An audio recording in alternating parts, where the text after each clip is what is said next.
আমি নিজে রাজনীতি করি না, কিন্তু আমার পরামর্শটা নেয়। আলহামদুলিল্লাহ, এমপি হওয়ার ক্ষুদ্র লোভ আমার নাই।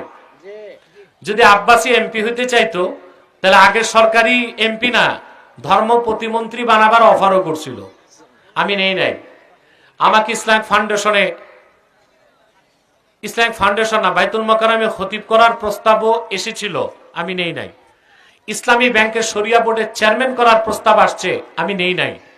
আমি চাই লক্ষ লক্ষ মানুষ যারা খেলাফতে বিশ্বাসী, আমার প্রতি যেন তাদের আস্থা না হারায়।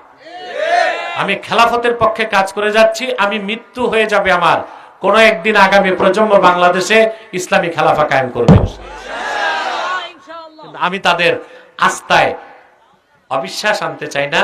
আর ক্ষুদ্র এমপি মন্ত্রী হইয়া আমি জিবলা নষ্ট করতে চাই না। আমার প্রতিদান আল্লাহর কাছে। আলহামদুলিল্লাহ।